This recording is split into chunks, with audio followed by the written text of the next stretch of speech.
Hello, everybody. A very, very warm welcome to all of you to this webinar, this RC Masterclass. This is Sunita from GMATWhiz, and I can see a lot of you are watching me. So, hello, everybody. A very good morning, good afternoon, good evening from wherever you're watching.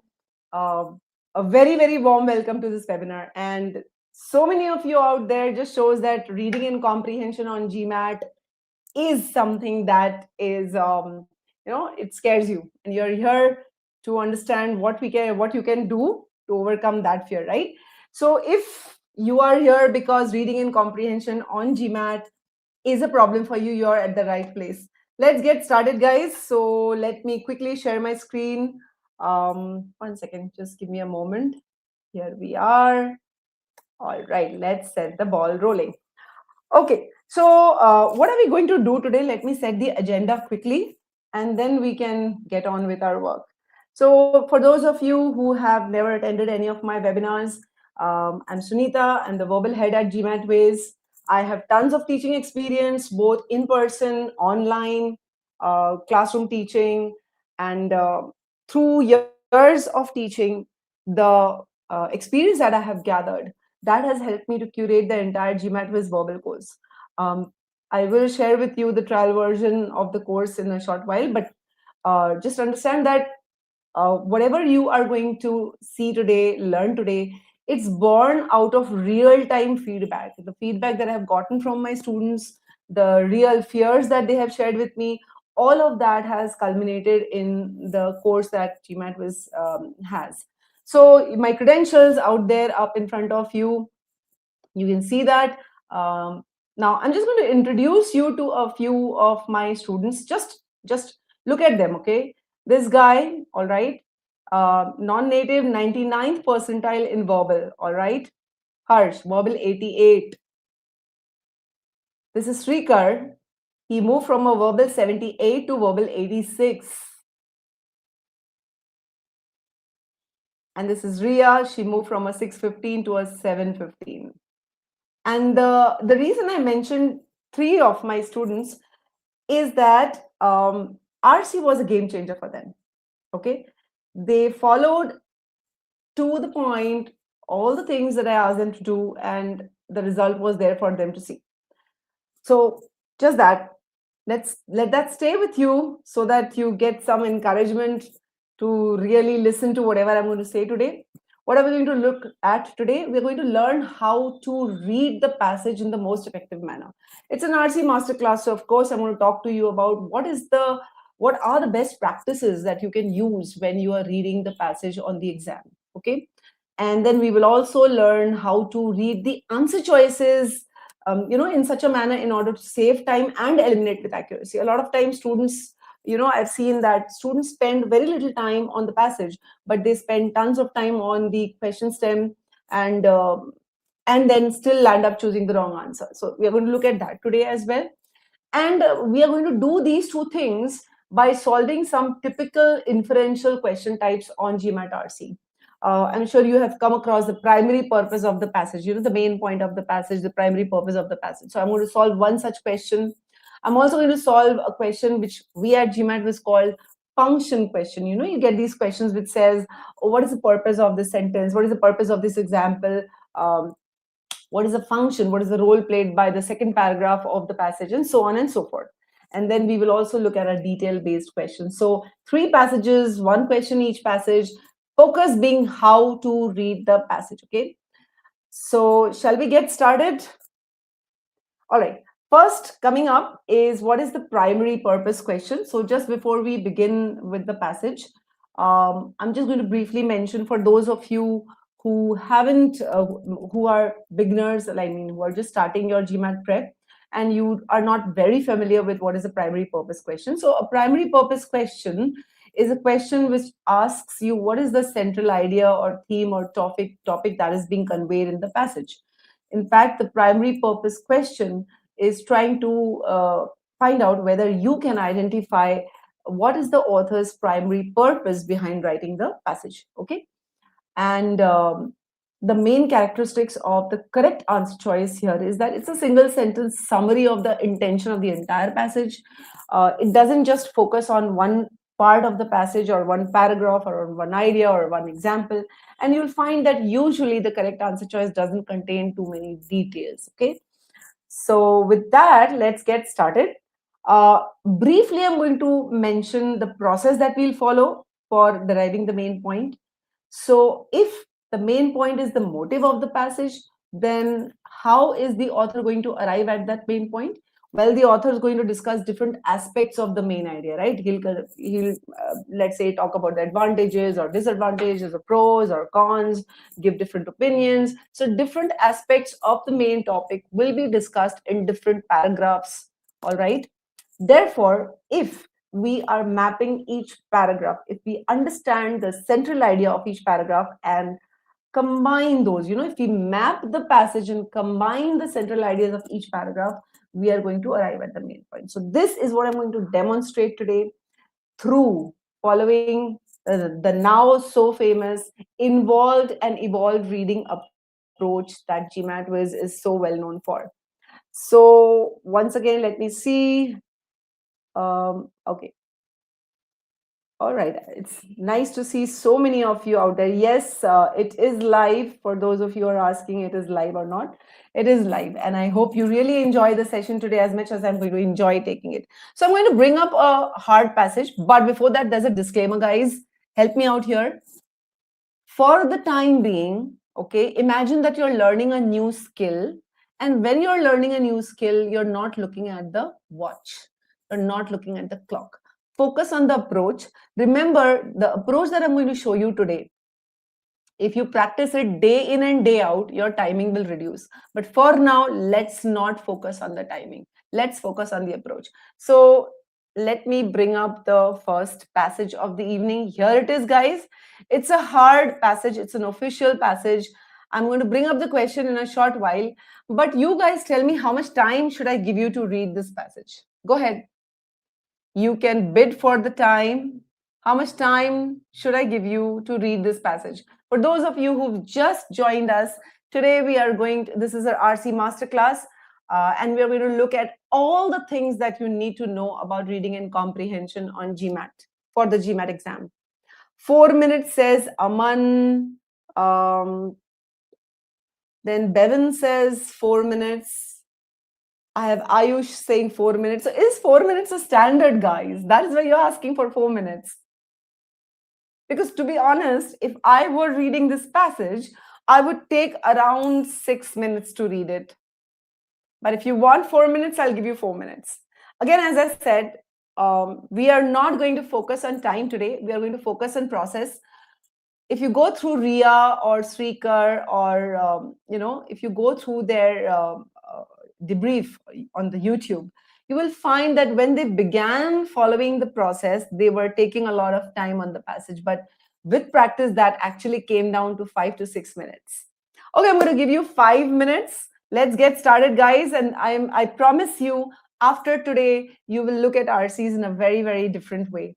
Okay, so 5 minutes you have. Your time starts now. I'm going to mute myself. I'm going to mute the camera while you give this a read. So let's get started.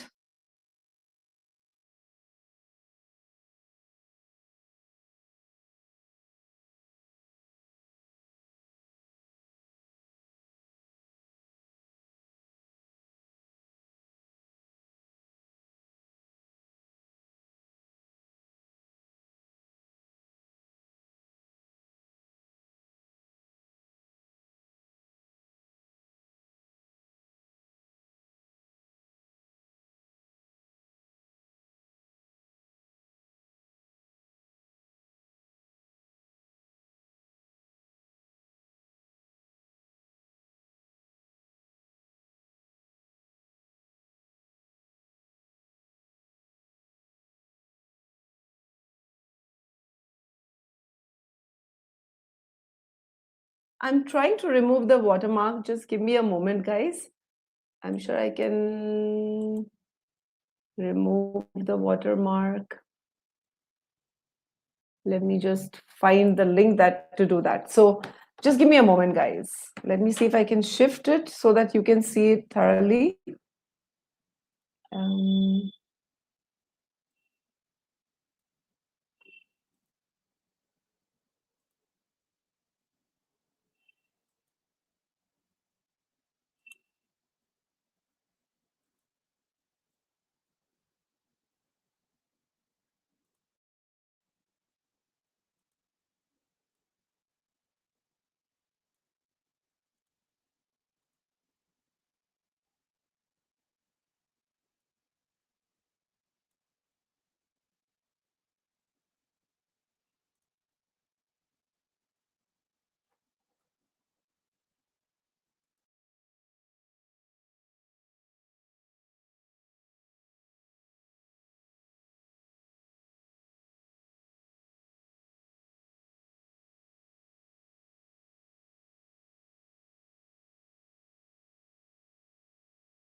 For those of you who've joined us late, please read this passage. Then I'm going to discuss how to read the RC passage in the best possible manner.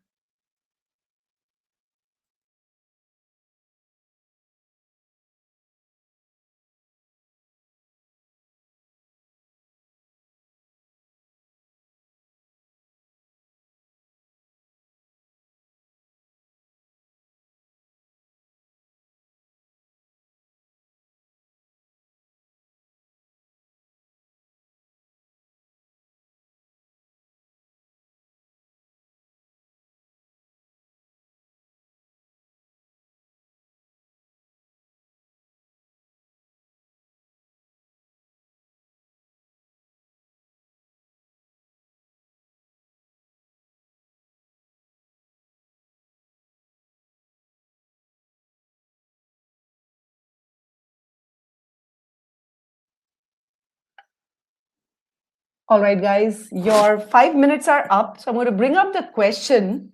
All right. Now, let me just share the question next. Here's the question that I want all of you all to answer. You can put your answers in the chat box. I mean, go. All right.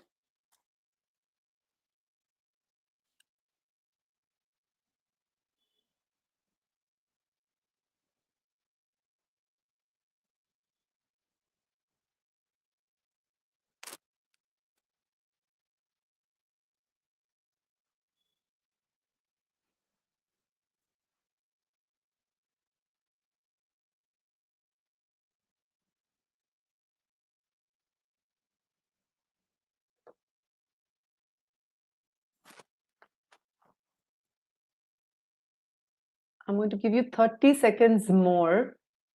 Okay. 30 seconds more.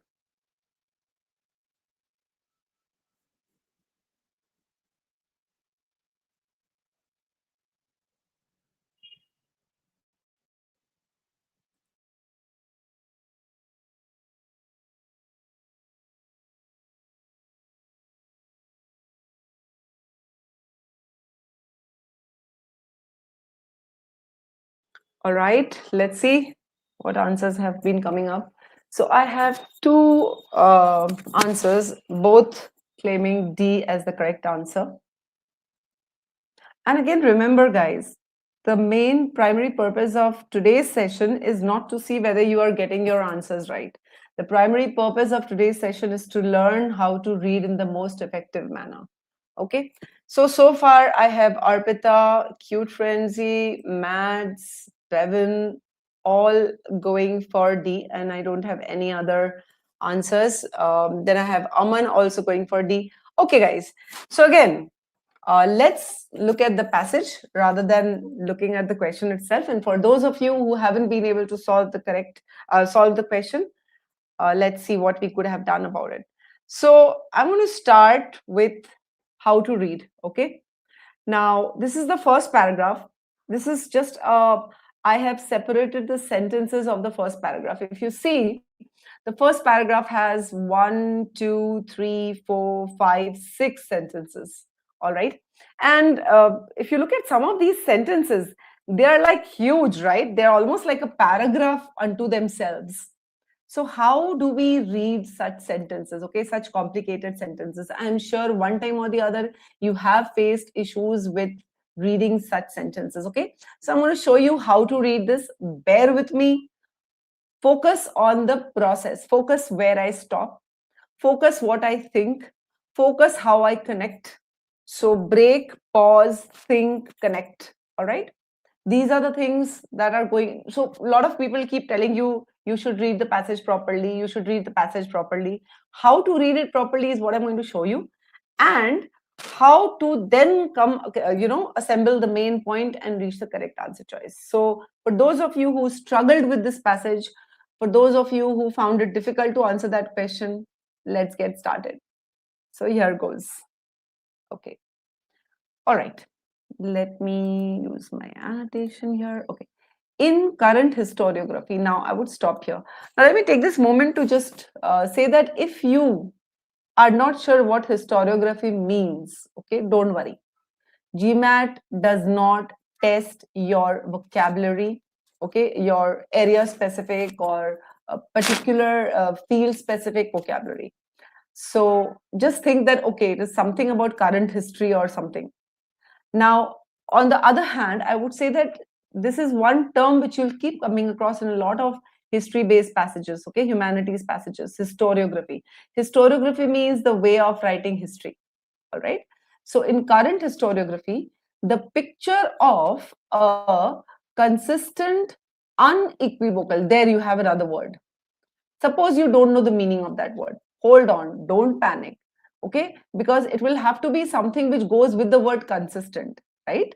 We will get to know the meaning of such difficult words, such unknown words with the help of the context. So, the picture of a consistent, some sort of decline in women's status with the advent of capitalism and industrialization. All right. So, there's a picture of this consistent decline. And what is it? Decline in women's status. And the decline is happening with the coming of capitalism and industrialization. Is giving way. Now, this is important, this verb, giving way. What is giving way? This picture of consistent decline is giving way to something else. This is, look at the structure of the sentence. X is giving way to Y. All right. So the picture of a consistent decline with the coming of capitalism and industrialization is giving way to a different picture. What is that different picture? An analysis that not only emphasizes both change, okay, now this was focusing only on decline, but the new picture is about improvement or decline. So that's a new thing. And continuity. So the new analysis is not only focusing on improvement and decline and continuity, but also accounts for geographical and occupational variation. Now, geographical and occupational variation in what? In women's status. So if I break it down, we are saying here that some old idea is giving way to a new idea. You can use the word old idea, old picture, old analysis, but that's the crux of it. Some old picture giving way to new picture. Old picture was consistent decline. By the way, unequivocal means clear. Okay. But if you don't know the meaning, it doesn't matter. So old idea was there was a decline in women's status, no improvement. All right. And that old idea did not account for geographical and occupational variation in women's status. On the other hand, the new analysis, the new idea includes not only improvement and decline and continuity, but also takes into account geography and occupational variation in the status of women. Now, this is a very, very important process. Okay. Initially, when you put this process into action, when you break and read, when you connect and read, when you infer and read, you will take time. But this has to become an intuitive habit, something that you do as a habit. To reach that stage, you'll have to practice it. So guys, is this process clear so far? Is this process clear, guys? Bevan, I hope there is no lag now. Yes, guys, is the process clear? I can see a lot of you have joined, so do give me a shout out if the process, this, how I broke down this sentence, how I arrived at the understanding. Is this process clear, guys? A quick yes from your end would be good.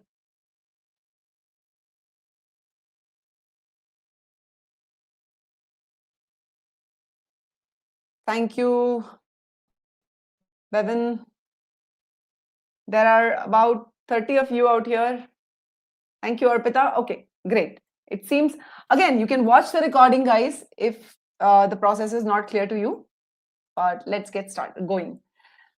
So the first sentence is about an old analysis giving way to a new analysis. Fine. And the new analysis is a broader analysis. Let's see the next sentence. The history of women's work So we are talking about women's work. In English, farmhouse cheese making. Now, is this word English important? Yes, because we are talking about geography here. Is this word cheese making important? Yes, because we are talking about occupational variations. Now, these are small things to keep in mind. Okay. So, author is saying the history of women's work in English farmhouse cheese making between a certain period is a case in point. Case in point, which means case in which point? A case to talk about this, probably the old idea, how the old idea is going to give way to the new idea. Now, you get a lot of these questions which says, why has Pinchbeck's work been mentioned? Okay, what is the case in point here? So you should connect and read there and then. So the case in point here would be how the old idea has given way to the new idea. All right. So example of an old idea is being given here. Why am I saying old? Because this is 1800 and 1930. All right, and we are talking about current historiography here. All right. Let's read on. In her influential Women, Workers and Industrial Revolution. Now notice that this is written in capital letters. So that means this is probably some sort of book or article. Pinchbeck argued, okay, this is an author in her article, and the article was influential. Pinchbeck argued that the agricultural revolution of the 18th and early 19th centuries, with its attendant specialization and enlarged scale of operations. So there was agricultural revolution, it had specialization, it had large scale of operation. All of this curtailed women's participation in the business of cheese production. So this is talking about, remember the old idea. Now, how do I know this is an example of old idea? Because in the old idea, there was consistent decline. And this is talking about decline here. Okay. So this part is saying that the industrial revolution, the agricultural revolution reduced women's involvement in English cheese business. In short, okay. Earlier, she maintained, who is this she? It's Pinchbeck. Women had concerned themselves with feeding cows, rearing calves, and even selling the cheese in local markets. So this is talking about how women were involved earlier. Earlier would mean what? Before the agricultural revolution, right? Earlier, that means before the coming of the revolution, they were doing a lot of work. They were involved in this entire business of cheese making. Pinchbeck thought that the advent of specialization, that means the agricultural revolution, meant that women's work in cheese dairying was reduced simply to processing the milk. Dairy men raised and fed cows. So the work that women were doing earlier was now being done by men. Okay. So that means these two lines together are telling us how women's status declined, right? Previous role of women was reduced. And this is per the old idea. We haven't yet touched upon the new idea, okay? With this narrowing of the scope of work, Pinchbeck believed women lost business ability, independence. So this is the decline that happened with the advent of the agricultural revolution, okay? So in short, all these things are basically, all this is just the example of the old analysis. So that's your first paragraph. Yes, guys, do let me know if this process is quite clear to all of you. It's important that you understand what I've done here. Okay, you will come across such passages. If you're doing well on the exam, you will definitely face these passages and you would want to know how to read them best. All right. Okay, let's continue with the second paragraph. And I'm going to show you how to bring together the ideas. So the main idea of this paragraph is what? That the old analysis, the old picture has given way to the new picture. And there's an example of the old analysis given here. That's it. This is all. So learn to summarize paragraphs so that you can add up the summaries and arrive at the main point. Okay? All right, let's go to the second paragraph. So I'm going to just keep the first paragraph in view. And this is the summary that we have drawn of the first paragraph this year. Now the second paragraph has it has 1, 2, 3, 4 sentences, but I've kind of broken them down for the convenience of reading, so I'll show you. Now the first paragraph finished by saying that Pinchbeck believed women's status was reduced. Though Pinchbeck portrayed pre-capitalist, pre-industrial conditions as superior to what followed. So remember, Pinchbeck was saying that earlier women were doing a lot of work. Later, after the advent of agricultural revolution, women's work reduced. So here, this passage is continuing. Author is saying that Pinchbeck portrayed that the period before the agricultural revolution was superior. Okay. Recent scholarship. Aha. So now we are talking about the new analysis. Recent scholarship has seriously questioned the notion of a golden age for women in pre-capitalist society. So here we are saying that recent studies are challenging what Pinchbeck thought was a golden age for women. All right. So that means this, just from this first sentence, okay, just from this sentence, I am getting to understand that recent studies are challenging Pinchbeck's portrayal of women's status before, the industrial revolution, the capitalism. And that means my inference from this line is pre-industrial was not really golden age for women. Okay, according to this one line. And it's a very important line because it's showing you how the old idea is giving way to the new idea. For example, so now the author is going to cite the example of the recent scholarship and tell us how it was not really a golden era, correct? Scholars note that women's control seldom extended to the disposal of the proceeds of their work. Proceeds of their work means what? The money that they got out of their work. Women did not have control of that money, which means what? Okay, women were doing all the work, but did they control the money? No. So in what sense was it really a golden era before the advent of capitalism? Not really.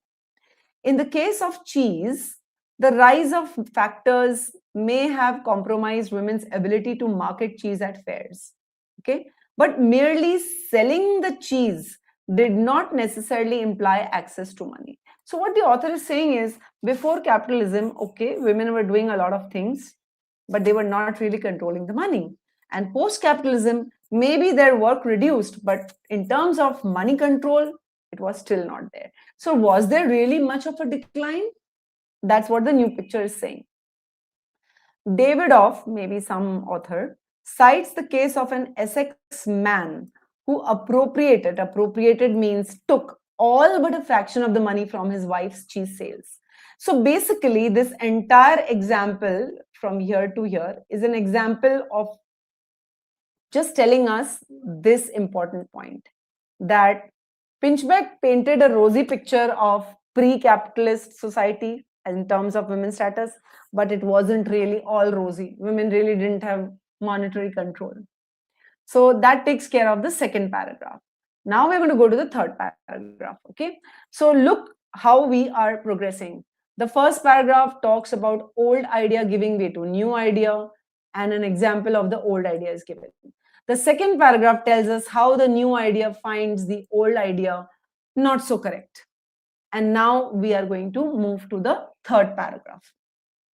By focusing on somewhat peripheral operations, moreover, this moreover is important because it tells us we are continuing with the idea discussed in the second paragraph.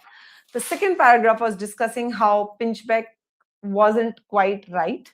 Now we are going to add to that, add to telling why Pinchbeck wasn't quite right. Okay, Pinchbeck missed a substantial element of continuity in women's participation. Throughout the period, women did the central work of actually making cheese. So before capitalism, after capitalism, essential work of cheese making was still being done by women. That did not change. Okay, so the idea of consistent decline doesn't make sense here. All right, Pinchbeck missed continuity of women's participation. This is what I would note from this line here. Their persistence in, now this line that I'm going to read is very important, guys. Okay, Their persistence in English cheese daring. There. Who is this there here? Okay, there here would refer to this women who were doing central work of cheese making. So these women persistence means they were working in the actual process, they were doing the actual work of making cheese before capitalism came and even afterwards. That means they persisted, they continued, and Pinchbeck missed this continuity. Their persistence in English cheese daring contrasts with women's early disappearance from arable agriculture in southeast England and from American cheese dairying. Notice in the first passage, we had said we were talking about the new idea including geographical and occupational variations. See this? And here we are talking about agriculture, that is basically another occupation, right? It's not cheese making. And we are talking about different places, geography changing, Southeast England, America, right?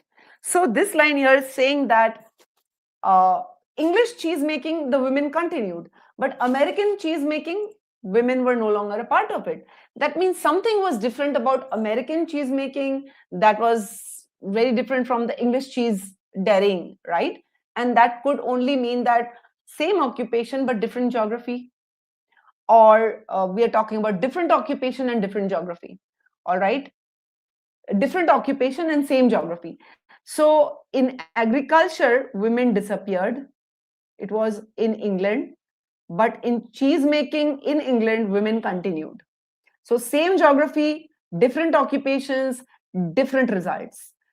America, cheese dairying, different location, different result. So what does this really tell us? It tells us that other places and other occupations, women stopped work.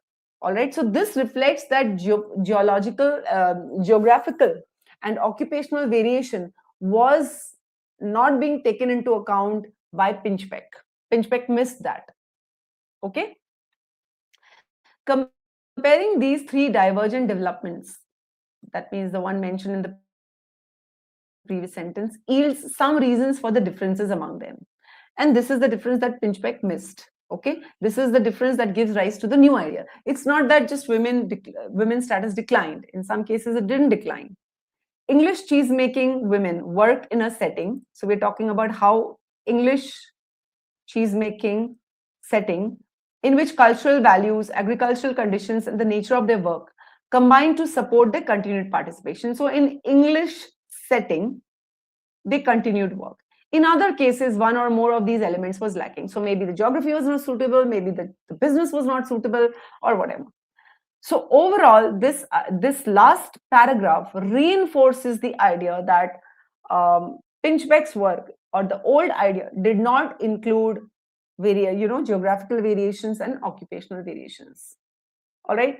So if I put together, the first paragraph talks about old idea giving way to new idea.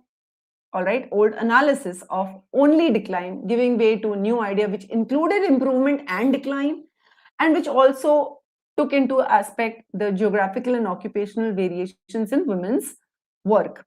Okay. Then an example of the old idea is given. The second paragraph mentions recent idea and how it challenges Pinchbeck's portrayal of women's pre-capitalist conditions and post-capitalist conditions. And the last paragraph tells us how Pinchbeck missed the geographical and occupational variation point as well. So I hope, guys, please let me know how you found this process. Now, it looks lengthy, but it is not.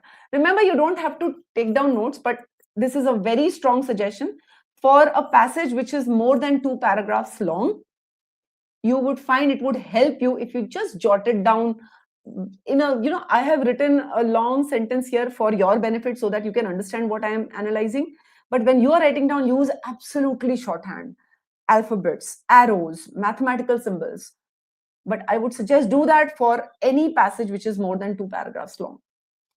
All right, because in that short span of 5-6 minutes that you spend reading the passage, you are more than you're very highly likely to forget some stuff. And then you'll go back and reread the passage, and that's going to waste time. Okay?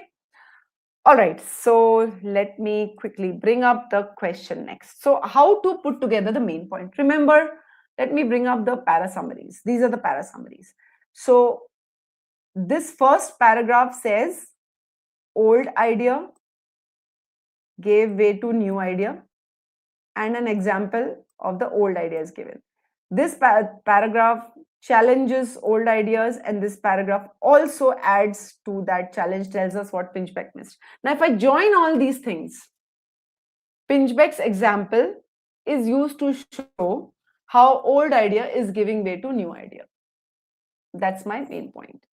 Take a moment, guys. Take a moment to read how I combined these three paragraphs.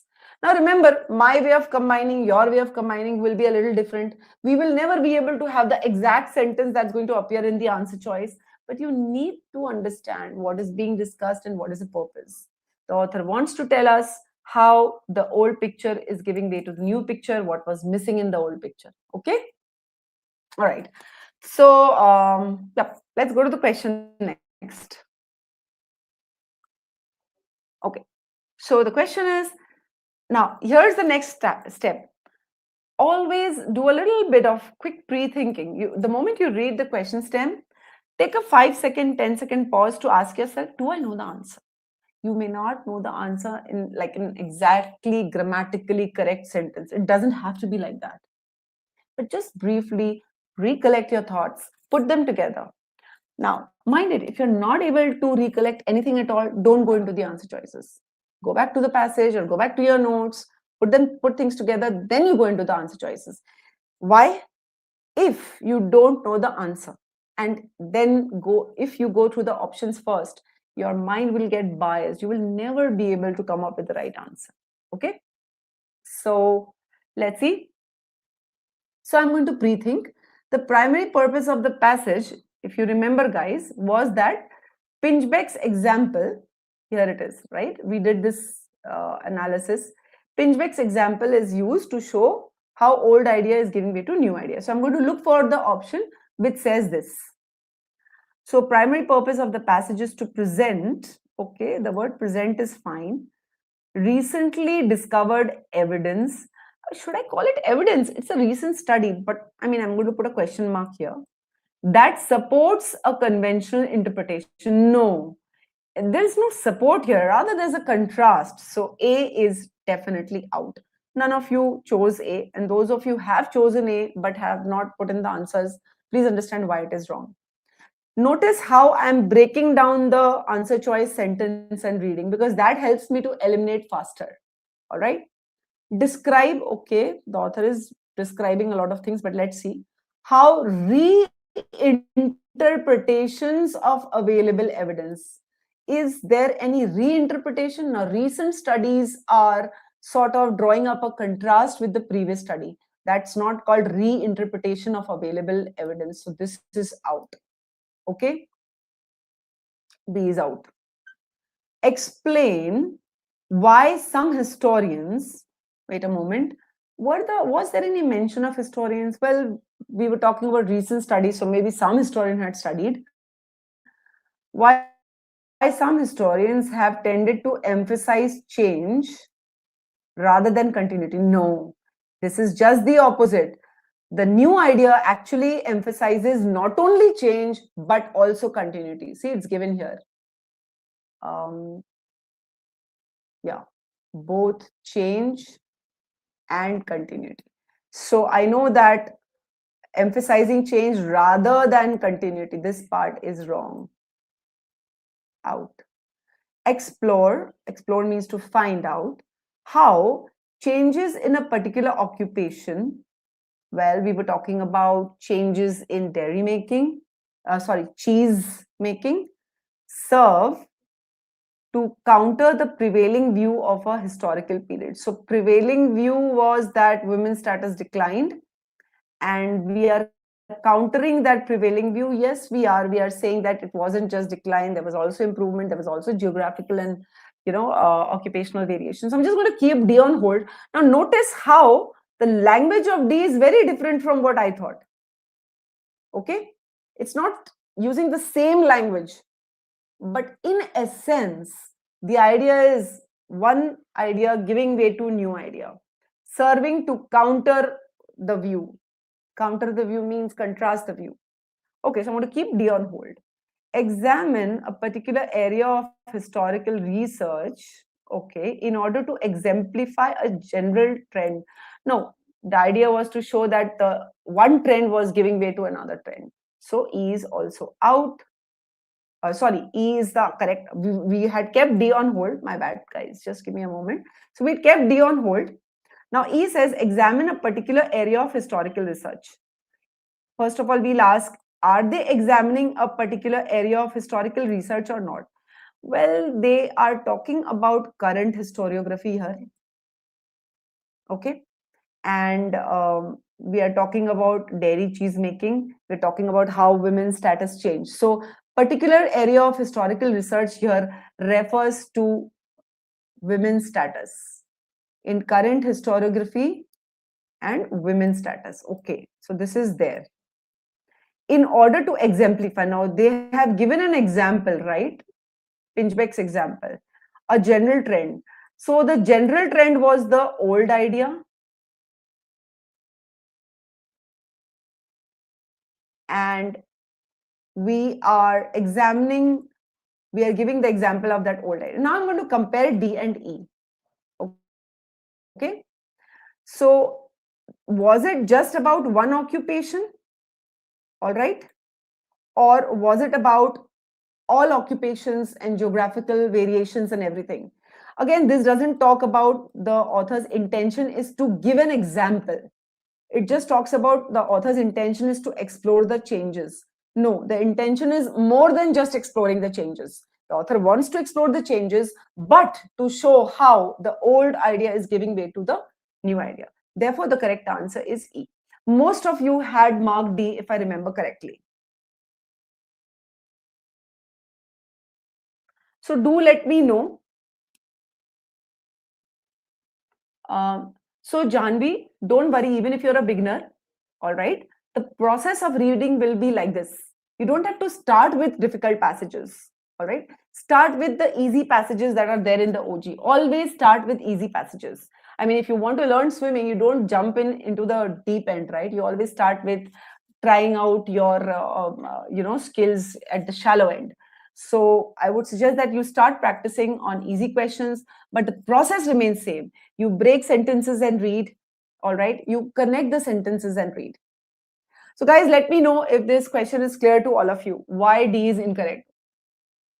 Almost all the answers that I got was for D, but D is not the answer because of the reasons I have just cited. Okay. The purpose of the author is not to explore the changes. The purpose of the author is to offer an example of how old idea is giving way to new idea. So here this word explore stands out, and exploring changes is not the only idea. Okay. But exemplifying a general trend, that is the old idea. Okay. So with that, we saw how to derive the primary purpose. Now, what you saw, okay, the process of reading. Now, this is next we are going to do a function-based question. What is a function-based question? You will have questions such as the author of the passage refers to something in order to. That means what is the purpose behind the author mentioning something? Let's say there was an example. So what is the purpose of mentioning the example? There was a line. What is the purpose of that line? Okay. You can infer this from the passage. Okay. You have to infer that the example or the line or the paragraph, why was it cited? So on the screen, you can see some of these, examples of this function-based question. These are all actual examples. Now, here's a passage for you. This is also a hard passage. So, Janvi, don't worry. All right. Try your best. You're a beginner. Don't worry. Okay. So Aditya, this is about mind, okay? Mind over everything else. First, forget about the time, all right? You start the timer, but forget about it, all right? Then you notice how much time you're taking. If you are taking a reasonably decent amount of time, neither too much nor too less. So let's say what is too much and too less? A short passage, easy passage would take somewhere around 3 minutes. A hard passage, longer passage would take up to 5.5 minutes. All right. If this is the time that you're taking without really bothering about the time, only on the passage reading, you're in a good space. Okay. Don't worry. Because if you don't read the passage properly, you are going to get the questions wrong. And in my experience with this, I do a lot of one-on-one tutoring. I have found that um, timer is is a bothersome factor only when you're not confident of your skills. Once you have practiced enough, once you're confident of your skills, you will not be bothered about the time. Trust me on this. So Aditya, per question should not take you 3 minutes. Think of it like this: the passage should take you anything between up to 5.5 minutes, and each question should take you less than a minute. So that takes about 6 to 7 minutes for a 3 question passage, and about 8 to 9 minutes for a 4 question passage. Okay. So yes, guys, I'm just going to mute my camera. I want you to read this, and then I'll bring up the question for this passage. Okay. Go ahead.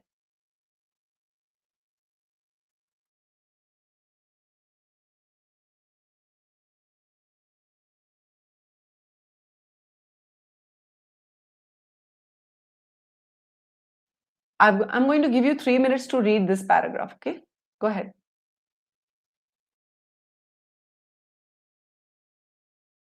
In fact, let me give you 4 minutes because I want you to read this the way I was reading the previous passage. Okay. Break it down and read. 4 minutes.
All right, guys.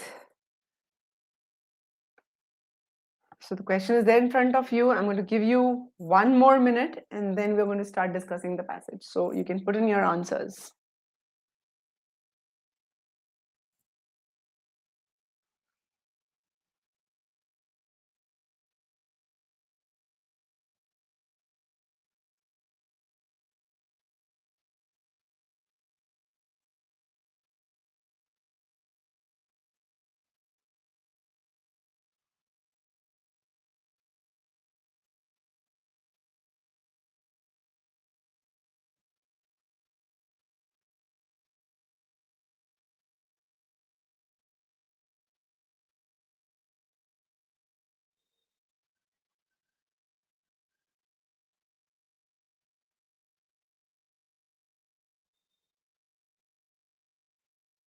All right, guys. So,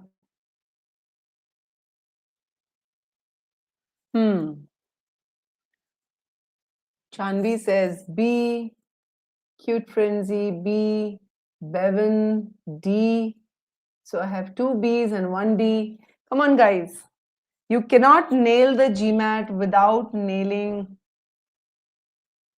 RC. And for nailing RC, you really need an approach. Loveleen says D. Okay, so I have 2 D's and 1 B. 2 B's. Okay. Okay. All right, let's start our analysis. Here it goes. So I'm going to read the passage. I'm going to show you once again, how to create the mind map. Now, if you notice, this was one paragraph. But if you see, this one paragraph just has 3 sentences. Yes, the 3 sentences are there in front of you. These are the 3 sentences in that one paragraph that was there. And notice how big the second sentence is. I mean, can you see that, how big it is? So I'm going to get started. Same process. All those of you who are just beginning your journey for GMAT, all right, I call you freshers. Don't worry. Just learn. It'll take you time, but once you learn it, the skill will stay with you for life. How to read better. And for those of you who are retaking GMAT, you already know what are your weak areas, right? I mean, what kind of mistakes you make on RC. So this could be the game changer for you. Let me get started. It is an odd but indisputable fact. And I'll stop here. Why? At GMATWhiz, one of the things that I ask my students to do is always keep a sharp lookout for the author's opinion, because a lot of questions come around that. So right off the bat, we have the author's opinion here. The author finds something odd.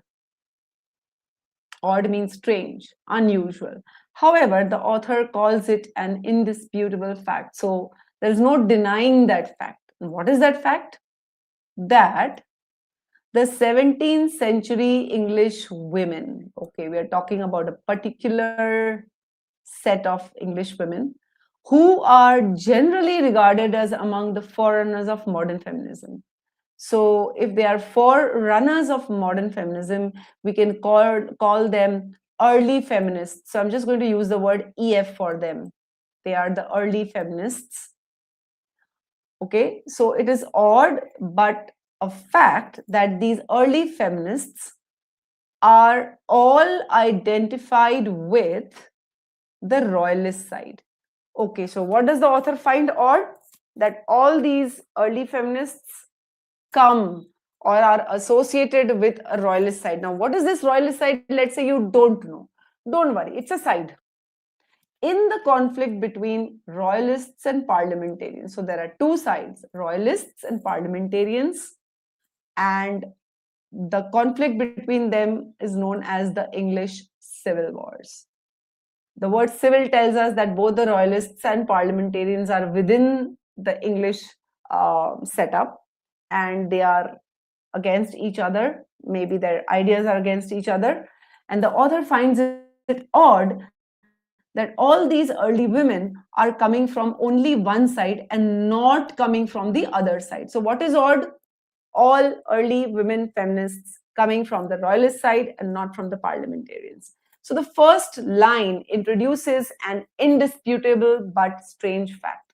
Okay, that's how you will create the mind map. Okay, let's go to the second sentence. Now, the second sentence, guys, is a typically, I'm sure for those of you who've taken this, who've done this multiple times, right? You would have come across this kind of sentence. What kind of sentence? I'll show you once again. Notice that there is a sentence within the sentence. So this is a sentence within another sentence. So whenever I come across such a structure, I make sure that I read the part outside the dashes first, and then I read the part inside the dash. That's what I'm going to do here. Okay, it's a long sentence, my God. Since, now since means because, royalist ideology. Now, which royalist ideology? The royalist from which all the early feminists belong, to which all the early feminists belong. Royalist ideology is often associated with means related with, or radical patriarchalism of 17th century political theorist Robert Filmer. If you really look at this long set of words, all it means is royalist ideology associated with patriarchalism. Okay, so because royalist ideas were associated with patriarchalism, and let's say you don't know what is patriarchalism, so hold on. Because royalist ideology, so I'm going to read like this: royalist ideology is associated with radical patriarchalism. Historians have been puzzled by the fact that royalist women wrote criticisms. Okay, so these royalist women, that means these women, they were writing some criticism. What was the criticism? Criticism of absolute subordination of women in marriage. So these royalist women, they were feminists. They did not like the fact that women were subordinates in marriage, second citizens, and the earliest systematic assertions of women's rational and moral equality with men. Okay, so these royalist women, they wanted women's rational and moral equality with men. And these women came from royalists who believed in patriarchalism. So what's odd about it? What's odd about it? Remember, we are still using the word puzzled here. Now, when you read the portion inside the dashes, so I'm going to do that, but let me clear up things. So I'm going to clear all this up. So the part outside the dashes is saying that royalists believed in patriarchalism, and that is why historians find it very odd that royalist women, they were talking about women and men's equality. What is patriarchalism? That definition is given here. A patriarchalism that equates family and kingdom. Okay, so family equals to kingdom and asserts the divinely ordained absolute power of the king, and by analogy, the male head of the household. What does it mean? It means family is equal to kingdom. So king is the head of the kingdom, and similarly, the male is the head of the family. All right, so what is patriarchalism? The male dominates. All right, so what do we understand? Royalist ideology was about male domination, right? Let me just clear this up, guys. So if I just add up the second, because it was a very long sentence, and I've broken it down and I've understood that royalist ideology was radical patriarchalism. That means male domination, right? Male domination. And the royalist women, they wanted women's equality with men. So very strange that women belonging to the royalist side, a royalist side which believed in male domination, those very women were fighting for women's moral and rational equality. Okay. So this paragraph tells us why the fact is strange. These women came from patriarchal households, yet they did not, they were against patriarchy, right? So the author in this second paragraph tells us why the author finds the fact strange. Okay? Let's see. Some historians have questioned, now the author is telling us some historians, okay, have questioned the equation of royalist ideology with Filmarian patriarchalism. So the author is saying there are some historians who don't think that royalist ideology, royalists followed patriarchalism, okay? And indeed, so the author also agrees with that, there may have been no differences between royalists and parliamentarians on issues of family organization and women's political rights. So the author says that it is quite possible royalists did not follow patriarchalism. It is also possible that royalists and parliamentarians really did not have very different views. But means if that is the case, but in that case, one would expect early feminists to be equally divided between the two sides. So finally, the author says that there should be a reason why all women came from royalist side and not parliamentarians. Okay, the parliamentarians and royalists may not have had differences in their ideologies. Royalists may not have followed patriarchalism. But if that was the case, then why did all these early feminists come from only one side and not both? Okay, so that's the mind map of this paragraph. The author introduces a strange fact. Then the author tells us why this fact appears strange to him. Okay, how there is a clash of ideologies between the royalist ideology and the royalist women's ideology. And then the author tells us there has to be a reason why we don't have more early feminists coming from the parliamentarian side. All right, with that, the question was, why was Robert Filmer mentioned? Okay, now it says here, if you notice guys, that Robert Filmer was mentioned to introduce this idea of patriarchalism, correct?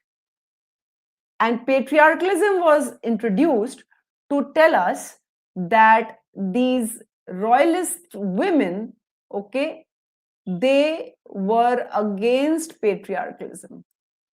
So if we pre-think, all right, Filmer was mentioned to introduce patriarchalism.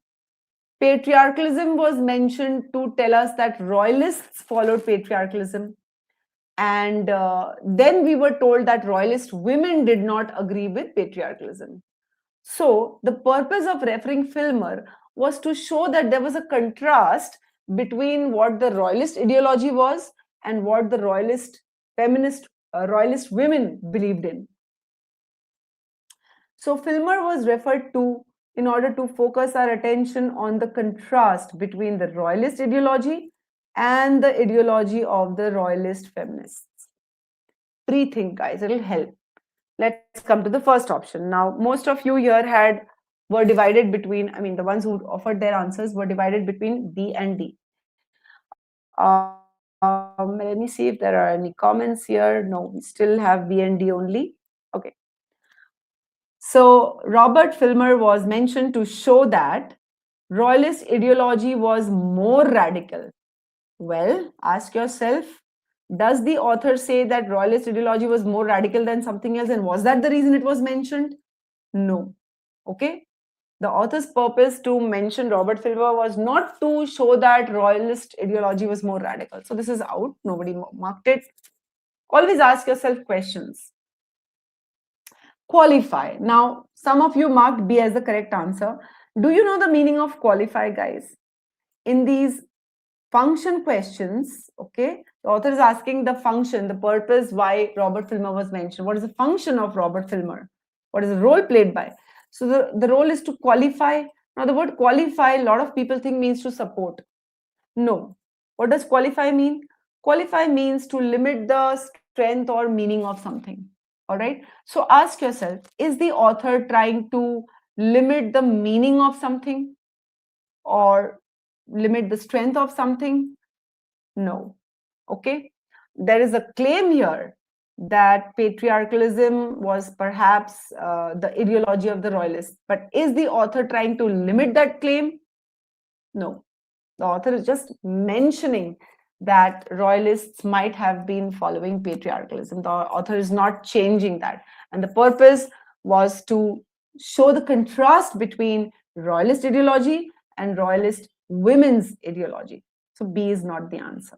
It's just distortion, what we at GMATWhiz call distortion. Some common ideas have been taken from the passage, you know, the word claim, the word patriarchalism, the word basis, royalist ideology, and okay, we make a mistake of thinking that we recognize the correct answer when we see familiar words. All right, C, is the author questioning something? Well, the author calls something odd. So I'm just going to continue reading this answer choice. The author is, the purpose Filmer was mentioned was to question the view that most early feminists were associated with royalist faction. Author says it's an indisputable fact, so the author doesn't question it. All right, question means to disagree. Does the author disagree with the idea that early feminists came from the royalist side? No, the author actually agrees. So this is the opposite of what the premise tells us, what the passage tells us. C is not the answer. D. Now D says the purpose of primary purpose of mentioning Filmer was to highlight. Highlight means focus our attention. Highlight an apparent tension. Apparent tension is the contrast between royalist ideology and idea of early feminists, between royalist ideology and ideology of the royalist feminists. Yes, this is per RP thinking, and D is the correct answer. E again uses some familiar words from the passage, says that the purpose of mentioning Filmer was to argue that the royalists held conflicting opinions. Royalists would mean everybody. No, it was royalist ideology and royalist women's ideology. So this is also out. So let me highlight the key difference in what normally people read, the way normally people read, and the way at GMAT we teach you to read at GMATWhiz. Okay, do not focus on reading speed. It will take care of itself if you focus on comprehension. All right. Involved and evolved reading means you engage in what the author has to say to you. You ask questions like, what is being said? Who is saying it? Why is the author giving you that information? How is that information connected to the previous sentence? So the core process of involved and evolved reading is to really get into a conversation with the author, think like the author, sort of, to understand the author's point of view, break sentences into small chunks, derive the meaning of that small chunk, and then connect. For every subsequent sentence, relate back to the previous sentences so that you can draw a mind map. All right, use the help, take the help of transition words and conjunctions, and that way you will be able to summarize each paragraph. And I've already showed you in the first passage that we did today how to put together the paragraph summaries to arrive at the main idea.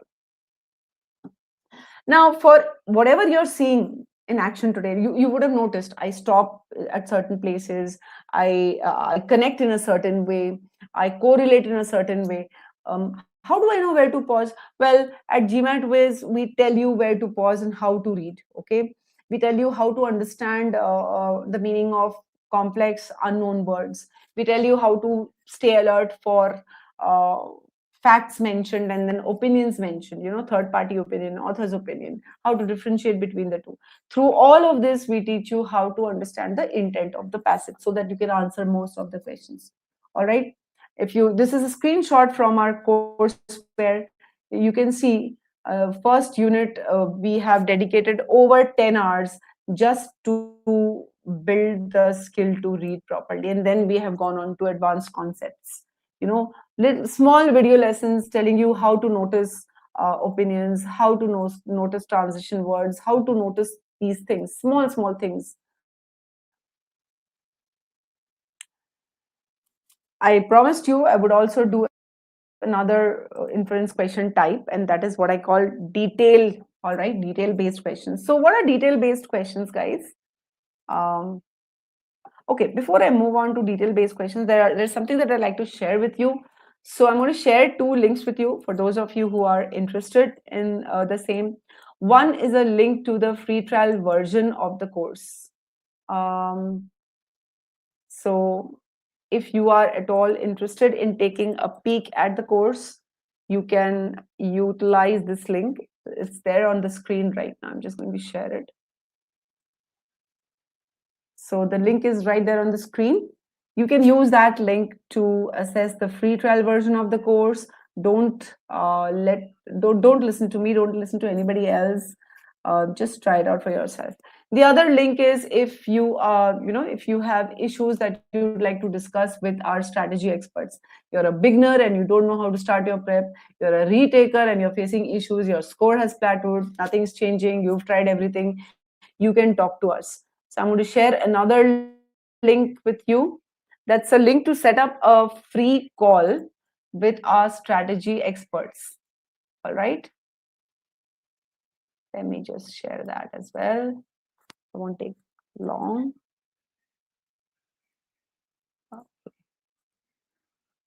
So the calendly.com link is right there on the screen for you. You can use that link to talk to our strategy experts to discuss whatever issues you're facing. All right. Let's begin with the next passage. So what is a detailed question? Let me just remove the link from the screen. Okay. A detail-based question is a question which is framed around small, minute details, maybe such a list of things mentioned, multiple factors mentioned, where a lot of details are there, like small details. And these questions need you to go back to the passage because the detail is too small to recall with precision or accuracy. And you, of course, cannot rely completely on your memory in the exam. So here's a passage. Go ahead, read it. I'm going to give you 4 minutes for this once again.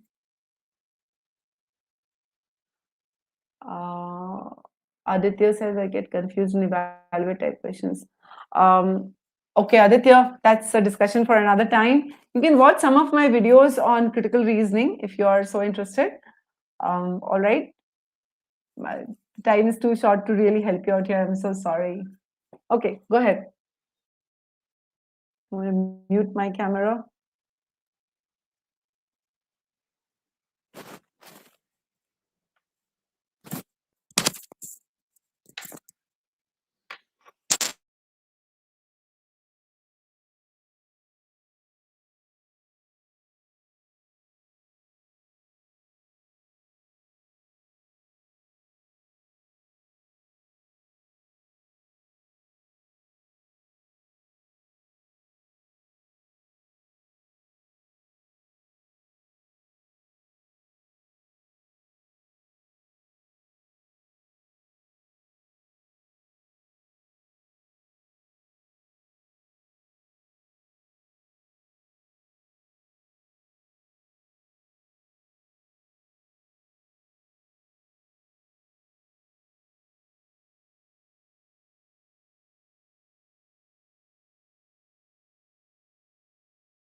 Okay.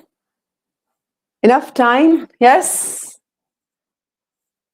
So while I see some more responses from your end, I've got one from Loveleen who says the correct answer is C. I'd like to answer a question here. Aditya Channa was asking this question. What are the other ways to improve reading fast and understand and increase accuracy? See, the way I have showed you, that is the way you read a passage. But I think what you're really asking is what else can you do to read a passage better? I would say familiarize yourself with some, let's put it this way, common topics. Say, for example, this is what I used to do. Let's say I came across a passage on the official guide. Let's say I came across a passage on Great Depression. Okay. Or I came across a passage talking about some sort of dinosaurs. Or let's say I came across a passage talking about economies of large scale. Now, what I do is I search up these terms. All right, I Google, I search up, I read on them. Now, you might argue that how do we know we are going to face the same thing? Well, the thing is, with GMAT passages, they're pretty common topics all around. If you read on one topic, doesn't mean the same topic is going to come, but you will find that your understanding of certain terms improves. That is something that I would definitely advise, that you read up on some of these common, let's say, areas. All right, you could read up on, that's what I did, read about black holes, or physics based topics, asteroids and comets and planetary systems, and just to become a little familiar with that area. Okay, so I have got 2 C's so far. All right, let me see. Okay, all right, let's get started. So here goes. Again, the mind map. 2 works published. So we are talking about 2 works published in 1984. Okay. Demonstrate contrasting approaches to writing the history of US women. Okay. So we are talking about approach. Approach means how the history is written. So we're talking about these 2 works are showing 2 opposite ways of writing the history of US women.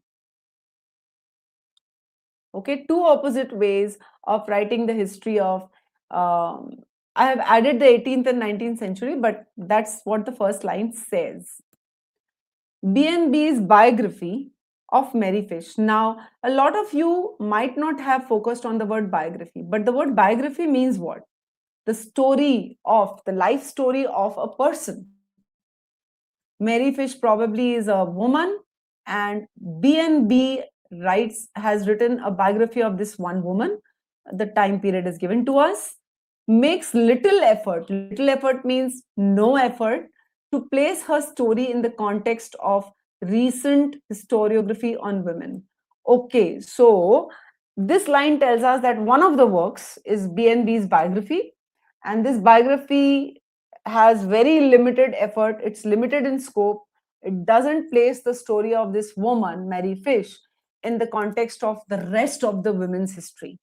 Lepsock, meanwhile, okay, so Lepsock is the other writer, attempts not only to write the history of women in one southern community. Oh, so this is a biography of one woman, and this is history of so many women of an entire community. So we know that Lepsock's work is taking into context a bigger picture. Okay, so Lepsock attempts not only to write the history of women in one southern community, but also to redirect 2 decades of historiographical debate.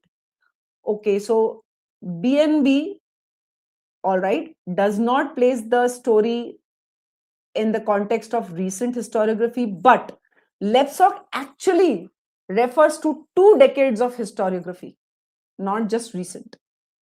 And what is this debate? As to whether women gained or lost status in the 19th century as compared with the 18th century. So this paragraph tells us that there are 2 works, and these two works are two different ways of approaching the same topic. The topic is how women lost or gained status, 18th century women versus 19th century women. Okay. And then the differences told us. So that's the difference, the first paragraph. Okay.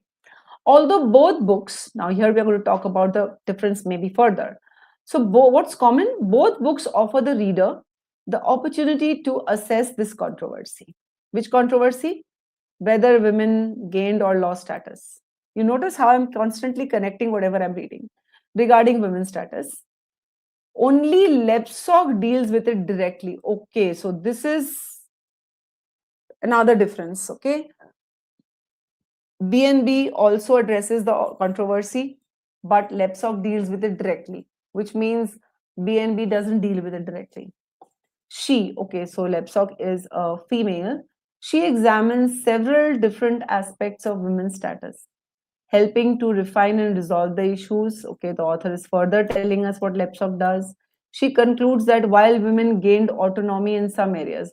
Now, when we say women gained autonomy, it means which women? Obviously, the 18th century, because you're gaining something over the previous one. So the 19th century women gained autonomy or independence in some areas, especially in the private sphere, but they lost it in many aspects of economic sphere. So now what can be inferred from this? We can infer that 18th century women probably had more independence in terms of economy, but the 19th century women lost that independence. More importantly, very important, the author wants you to know this is important. She shows that the debate itself depends on frame of reference. So Lebsok deals with it directly. Lebsok, tells us that the whole thing depends on frame of reference. All right. And then a colon is given here to tell us what is that reference. Many respects, women lost power. For example, as certain jobs were taken over by men. Yet women also gained power in comparison with their previous status, owning a higher proportion of real estate, for example. So some examples have been given here. Now, this is details, right? You cannot remember all these and you should not even try to memorize them. Just remember that this part talks about frame of reference, where women gained and where they lost.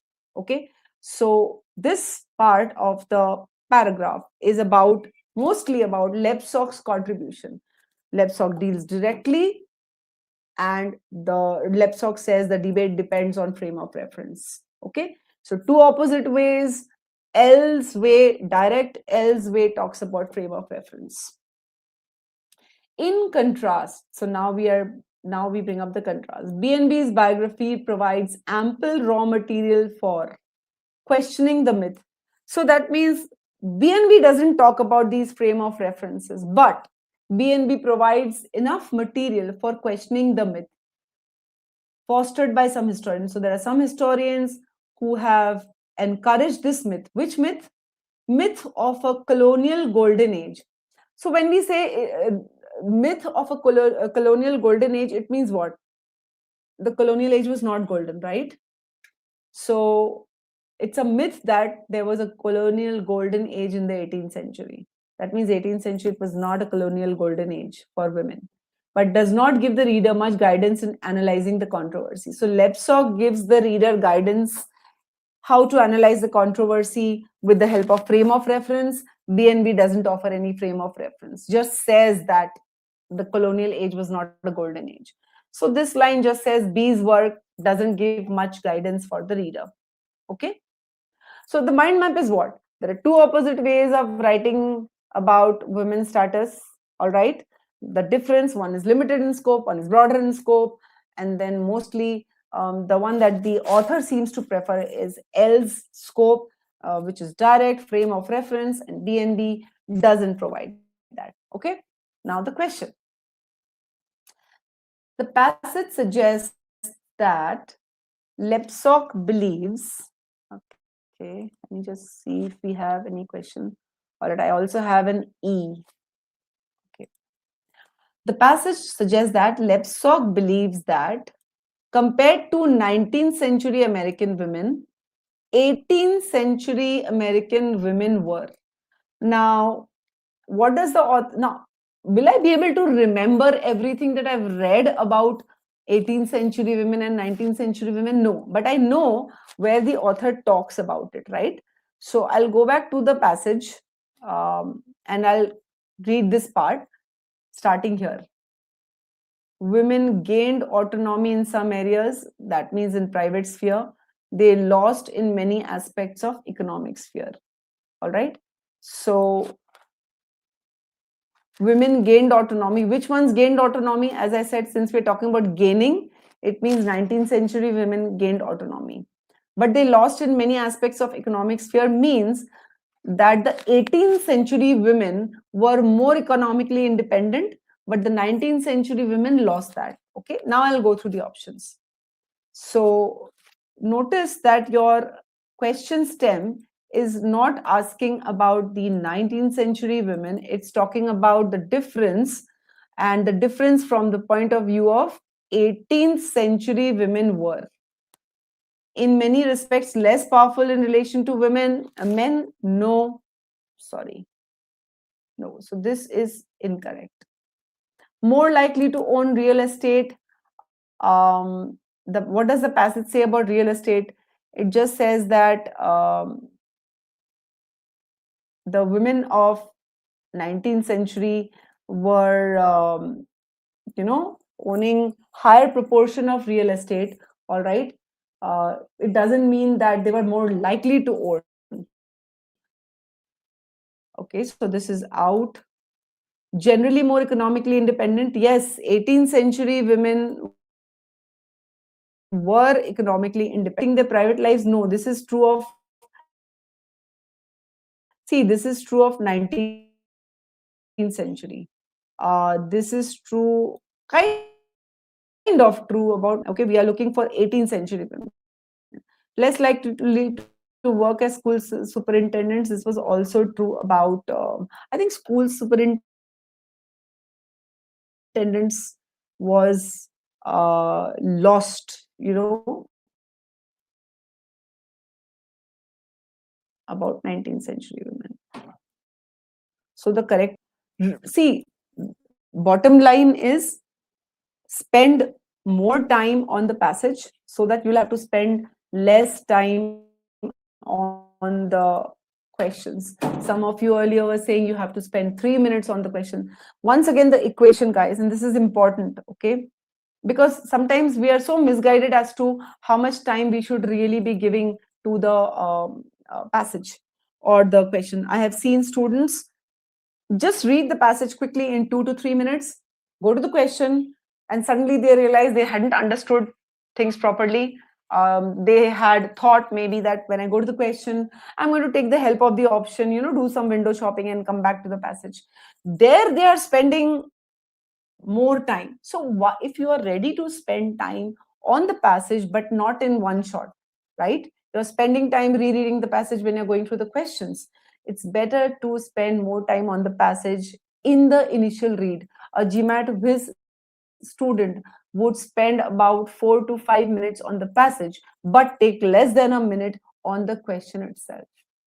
All right, and this is what you do. So for a short passage, an easy passage, 4 minutes, I would say, on the passage, and then under a minute on the questions. On a hard passage, anything up to even 6 minutes.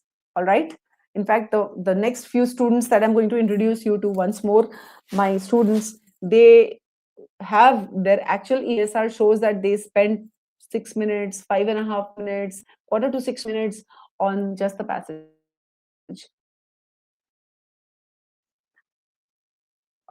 Yes, Aditya, you read science-based passages. If science is a weak point for you, you can. So here's what I did, when I was also struggling with science passages initially, I would draw diagrams when I was reading the science passage. That helped. Which book? Aditya, honestly, I'll tell you, you can read from pretty much anywhere.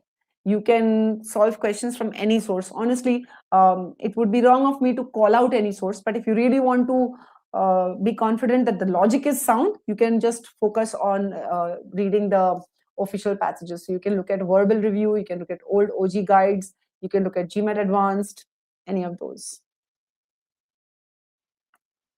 All right. So, guys, I hope today's session was useful for you. Once again, I want to just quickly remind you that improving RC is always a game changer. You have back-to-back 3 passages, almost 3 to 4 passages in the exam. They come right and bang in the middle of the exam. You have 3 or 4 questions at the beginning on CR, 3 or 4 questions at the end on CR. Most of the middle order is taken up with RC. So if you do not perform well on RCs, if you make consecutive mistakes on RCs, the penalty is going to be really high. All right.